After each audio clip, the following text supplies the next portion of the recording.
तो फिल्म के शुरू होते ही हम रत्ना को देखते हैं। रत्ना घबराई हुई अपने कमरे में आकर अपना कमरा लॉक कर लेती है। उसका चेहरा भी बिगड़ा हुआ था और अचानक से वो अजीब हरकतें करने लगी। अगली सुबह रत्ना बिल्कुल नॉर्मल थी। उसने एक एनवेलप लाकर टेबल पे रखा जहाँ पर उसका बेटा बैठा हुआ था और फिर अपने बेटे को चलने को कहा। एनवेलप के अंदर डाइवोर्स पेपर्स थे जो उसका बेटा देख चुका था। ये लोग अभी रत्ना के हस्बैंड को ही पिक करने के लिए जा रहे थे जो एक नेवी ऑफिसर था और काफी अर्से बाद छुट्टियों पर घर वापस आ रहा था। यहाँ रत्ना अपने हस्बैंड के कलीग से भी अच्छा बिहेव नहीं करती और जब फारिस सीनियर्स का हस्बैंड उसे मूवी के लिए लेकर आता है तो वो उससे भी अजीबोगरीब बर्ताव करती है, जैसे वो उससे दूर रहना चाह रही हो। मूवी के बाद ये लोग घर आ जाते हैं। इसी तरह अपने फ्लैट के अंदर चली जाती है जबकि फारिस अपने नेबर से मिलने लगा था जिसने फारिस को बताया कि तुम्हारी वाइफ कई रातों से घर नहीं रहती। और ये सुनकर फारिस को बहुत ज्यादा गुस्सा आ गया। इसी चीज का गुस्सा आकर फारिस रत्ना पर निकालने लगता है लेकिन रत्ना कोई रिस्पॉन्स नहीं देती और दोबारा घर से बाहर जाने की बात कहती है। रत्ना को अपना बाहर जाकर काम पूरा करना था लेकिन तब फारिस प्यार से उसके करीब आता है और उसे रिक्वेस्ट करता है आज मत जाओ,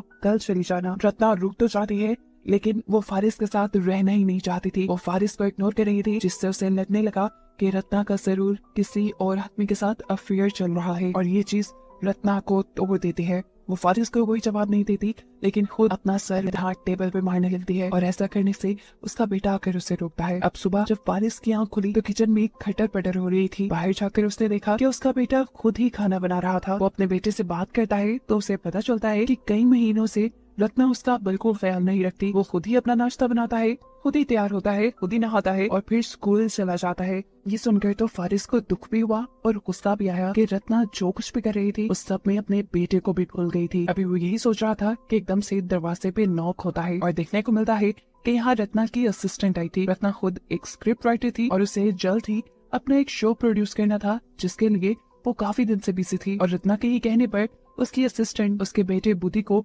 स्कूल छोड़ने भी चाहती थी और स्कूल से लेकर भी आती थी। ये लड़की फारिस को ये भी बताती है कि रत्ना पिछले महीने से एक होटल में जाकर काम कर रही है क्योंकि उसे सुकून की जरूरत थी। तो फारिस जवाब में कहता है सुकून तो उसके घर पर भी था, घर पर भी कोई नहीं होता। फारिस इस लड़की से रत्ना के होटल का पता पूछता है तो ये लड़की बताती है मैं खास नहीं जानती, वो हमारे डायरेक्टर ने उसे बुक करवा के दिया है। खैर ये लड़की अब रत्ना के बेटे को यहाँ से लेकर चली जाती है और इतने में ही फारिस का नेबर उनके घर आ जाता है। इस मर्तबा वो एक नई खबर लेकर आया था। वो फारिस से कहता है मुझे लगता है रत्ना के ऊपर किसी डीमन का असर है और ये बात मैं श्योरिटी से कह सकता हूँ क्योंकि मैंने उसके पीछे किसी डीमन को चलते हुए देखा है। फारिस को इन सारी चीजों पे बिल्कुल यकीन नहीं था। तब टोनी जवाब में कहता है देखो मैंने रिसर्च की हुई है, ये बुक तुम भी रखो, तुम भी इसे पढ़ना। अगर इसमें लिखे हुए साइंस तुम्हें अपने घर पे मिलने लगे तो समझ जाना कि रत्ना किसी मुश्किल में है और तुम उसे करके बचा सकते हो। बुक में कुछ ऐसा लिखा था कि अगर फैमिली के किसी भी मेंबर के साथ वो डीमन होगा तो उसके बाकी फैमिली मेंबर्स को घर पर बेफजूल खून के धब्बे नजर आएंगे।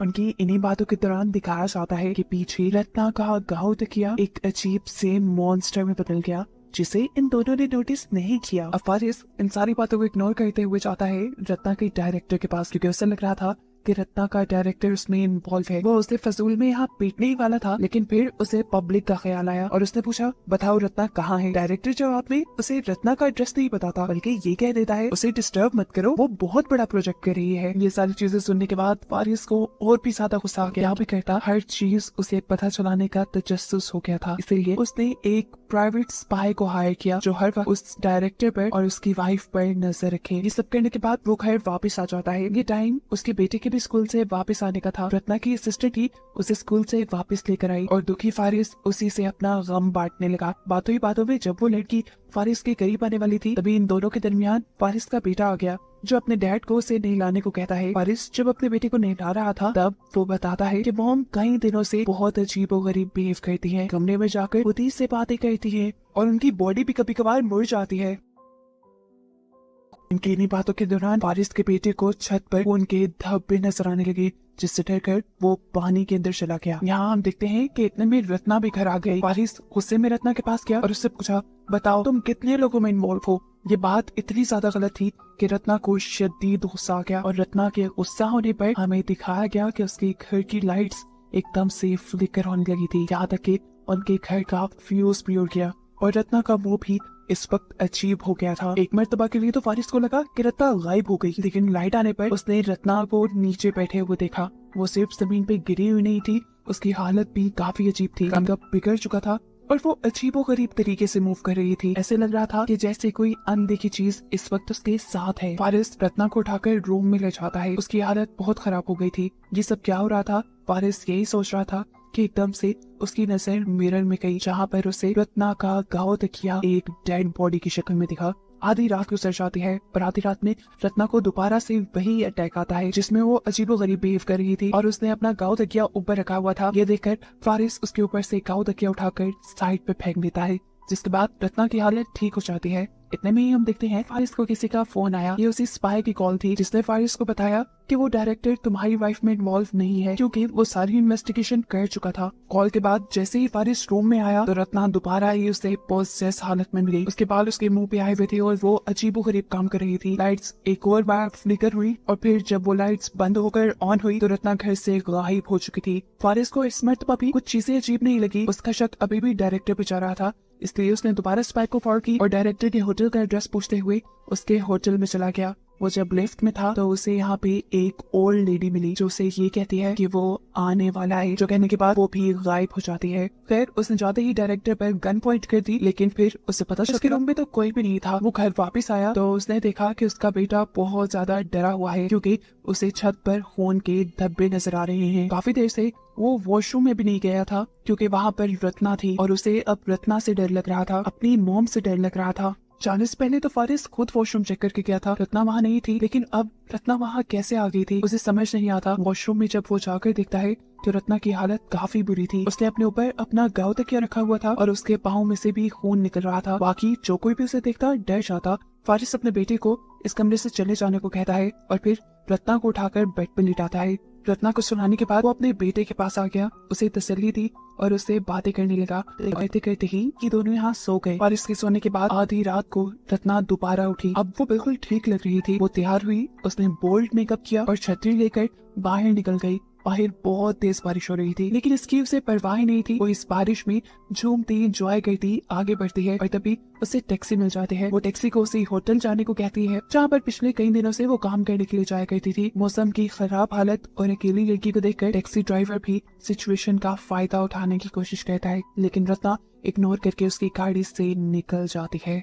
और तब हम गाड़ी के अंदर एक शैडो को देखते हैं, एक भूत को देखते हैं। रत्ना के गाड़ी से निकलते ही वो एंटिटी जो हमें उस कार में बैठी दिखाई दी थी, वो बेदर्दी से ड्राइवर को मार देती है। ये सब रत्ना ने भी देखा, लेकिन उसे कोई फर्क नहीं पड़ा और वो बड़े मजे से अपने रूम के अंदर चली गई। यहाँ हमें देखने को मिला कि स्पाई भी उसका पीछा कर रहा है। जाहिर सी बात है, फारिस के कहने पर स्पाई जैसे ही रत्ना के रूम के पास गया तो उसे रत्ना के रूम के अंदर से अजीबोगरीब आवाजें आने लगी।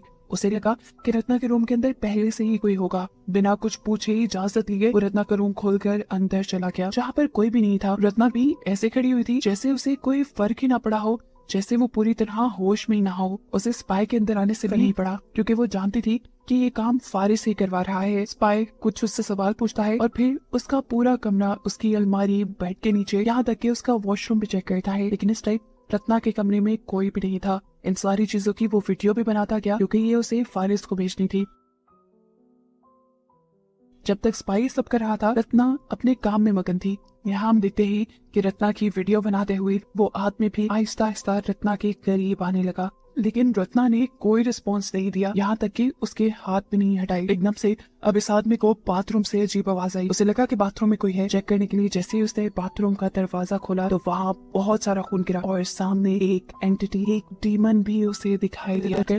वो फौरन ही बाथरूम से बाहर निकल आया, लेकिन पीछे रत्ना तो जैसे हथियार लिए तैयार खड़ी थी। वो इस आदमी को बार बार स्टैब करके यहीं पर मार देती है और मारने के बाद वो इस आदमी की बॉडी को उठाकर होटल की अलमारी में रख देती है। और ये सब करने के बावजूद भी रत्ना के फेस पर कोई एक्सप्रेशन नहीं आया, उसे डर भी नहीं लग रहा था। सीन यही से कट होकर हमें फारिस को दिखाया जाता है, जिसकी आंख खुली है क्योंकि उसके ऊपर छत से खून के कतरे गिर रहे थे। ये देखकर तो वो खुद बहुत ज्यादा डर गया। उसे रत्ना के खिलाफ कोई सबूत भी नहीं मिले थे, इसीलिए उसने इस बात पे यकीन किया जरूर रत्ना के ऊपर किसी डीमन ने असर किया हुआ है, किसी डीमन ने रत्ना को पोसेस किया हुआ है। इस चीज का हल ढूंढने के लिए वो टोनी से बात करने के लिए जाता है और टोनी भी डीमन के सुराग ढूंढने के लिए उनके घर आ जाता है। घर चेक करने के बाद उसने फारिस को बताया जो भी डीमन यहाँ आया है उसे किसी ने भेजा है, क्योंकि वो रत्ना की फैमिली से जेलस है। वो लोग इस डीमन से रत्ना को छुटकारा दिलवा सकते थे एक्सॉर्सिज्म की मदद से, लेकिन इस सब के लिए रत्ना का घर में होना जरूरी है। अब जितने भी रत्ना नहीं थी, हारिस को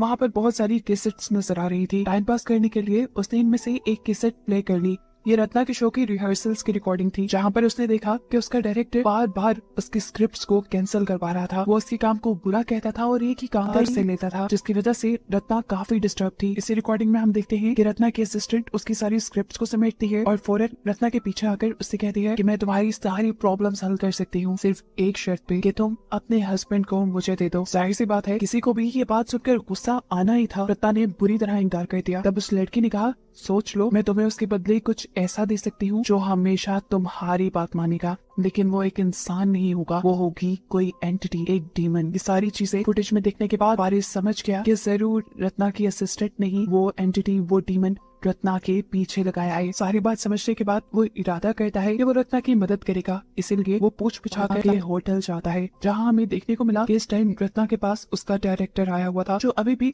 रत्ना को फोर्स कर रहा था अच्छी स्क्रिप्ट लिखने के लिए। ये देखकर रत्ना को बहुत ज्यादा गुस्सा आ गया और रत्ना के गुस्से में आते ही इस डायरेक्टर के सामने वो डीमन आ गया, जिसे देखकर ये डायरेक्टर बुरी तरह डर गया। उसे समझ नहीं आई वो क्या करे। बिल्कुल स्पाई की तरह वो भी जब डर कर पीछे मुड़ा तो उसे रत्ना मारने के लिए खड़ी थी और रत्ना इस टाइम उसके गले पर चाकू रखते हुए उसका भी मर्डर कर देती है। ये सब करते हुए उसे इस चीज का ख्याल भी नहीं रहा था कि उसे जेल भी हो सकती है। शायद वो ये सब इस डीमन के पोजेशन में आकर कर रही थी। नीचे हम देखते हैं कि फारिस उसी गाड़ी से रुका है जिस गाड़ी के अंदर रत्ना यहाँ आई थी। उसका ड्राइवर मरा हुआ था। अभी वो उसी को देख रहा था कि अचानक डायरेक्टर की लाश भी उसी गाड़ी पे आ गिरी और ये देखकर वो बुरी तरह घबरा गया और फौरन रत्ना के रूम के अंदर जाने के लिए बढ़ा। जब वो लिफ्ट में था तो उसे दोबारा से वही ओल्ड लेडी मिली जो पहले भी उसे मिल चुकी है और वो उसे इतना ही कहती है कि वो आ गया है और ये कहकर वो वहाँ से चली जाती है। इसको भी इग्नोर करते हुए फारिस रत्ना के रूम में जाता है, जहाँ रत्ना उसी गांव तकिए के साथ अजीब सी पोजीशन में लेटी हुई थी, ऐसे जैसे उन दोनों ने एक साथ वक्त गुजारा हो। रत्ना की हालत इस वक्त भी काफी अजीब थी, इसलिए फारिस उसे लेकर घर आ गया। उसे रत्ना पर तरस आ रहा था। उसे लगा जरूर डायरेक्टर नहीं रत्ना के साथ कोई ज्यादती कहती है, इसीलिए रत्ना ने उसे मारा। वो रत्ना को नहलाता है, उसके बाल बनाता है और उससे कहता है, देखो रत्ना, कुछ नहीं हुआ, जो हो गया उसे भूल जाओ, हम दोनों एक नई शुरुआत करेंगे। ये कहकर वो दोबारा रत्ना के करीब आने लगा, लेकिन रत्ना उसके करीब आने से बिल्कुल भी कंफर्टेबल फील नहीं कर रही थी। वो अब एकदम से फारिस को अपने से दूर करके भागकर किचन में चली जाती है। फारिस पे भागता हुआ उसके पीछे आता है, लेकिन तब तक रत्ना ने एक चाकू उठा लिया था, जिससे वो फारिस पे पॉइंट करते हुए कहती है, दूर रहो मुझसे, मुझे तुम्हारे साथ नहीं रहना, मैं उसी के साथ खुश हूँ जो मेरी बात मानता है। यानी रत्ना डीमन के साथ खुश थी। यहाँ जब फारिस दोबारा उसके करीब आने लगा तो उसे पता चल गया फारिस से इतनी आसानी से छुटकारा नहीं पा सकती, इसीलिए वो अपने आप को ही मारने की कोशिश करती है, लेकिन फारिस उसे भी बचा लेता है। इसके बाद हम देखते हैं कि रत्ना बेहोश हो चुकी थी। फारिस उसे घर पर लिटाकर जल्दी से टॉनी को घर लेकर आता है ताकि वो उसका एक्सोर्सिज्म कर सके। टॉनी भी घर में बहुत सारी कैंडल्स जलाकर रत्ना के हाथ पांव को बेड से बांध देता है, लेकिन इस सब के बाद उसे क्या करना था ये वो नहीं जानता था और कंफ्यूजन उसके मुंह पे साफ नजर आ रही थी। एकदम से अब वो खुद से एक बात बनाता है और फारिस से कहता है कि मुझे रत्ना की पूरी बॉडी को अच्छे से चेक करना होगा, तुम बाहर चले जाओ। इस बात से साफ जाहिर था कि वो भी रत्ना का फायदा उठाना चाहता था। यहाँ दिखाया जाता है कि बुद्धि अब स्कूल से वापस आ चुका। स्कूल से रत्ना की असिस्टेंट ने ही पिक किया था, जो इस टाइम घर आते ही घर का अजीब सा माहौल देखकर फौरन यहाँ से भागने की कोशिश करती है, लेकिन फारिस उसे पकड़ लेता है। वो उससे कहता है, मैं जानता हूँ ये सब तुमने किया है, तुमने भेजा है ना रत्ना के पास डीमन, तुम रत्ना को आजाद करो, चाहे मुझे ले लो। उसका मतलब था कि ये लड़की जो फारिस को किसी भी हालत में पाना चाहती थी, फारिस अब उसके साथ रहेगा। लेकिन फारिस ये सब मुंह से बोल रहा था, दिल में ऐसी बात उसकी नहीं थी। वो अभी भी रत्ना को आजाद करने के लिए ये नहीं बोल रहा था, वो सिर्फ अपनी फीलिंग्स के लिए ये सब कह रहा था और उसकी फीलिंग्स उस डीमन ने सुन ली और एकदम से वो फारिस को साइड पे गिराते हुए रत्ना के असिस्टेंट के पास और फिर उसकी बॉडी के अंदर चला गया। उसे पोजेस करते हुए डीमन ने फारिस के ऊपर हमला कर दिया, लेकिन फिर उसने फारिस को नहीं मारा क्योंकि वो तो रत्ना के अकॉर्डिंग काम करता था और रत्ना नहीं चाहती थी कि डीमन फारिस को मारे, इसीलिए डीमन इस लड़की की ही बॉडी के साथ घर से बाहर चला गया और अजीबोगरीब हरकतें करने लगा। अब फारिस जब वापस रूम के अंदर आया तो उसने देखा कि टोनी उसकी वाइफ के साथ जबरदस्ती करने की कोशिश कर रहा था और ये देखकर उसे गुस्सा आ गया।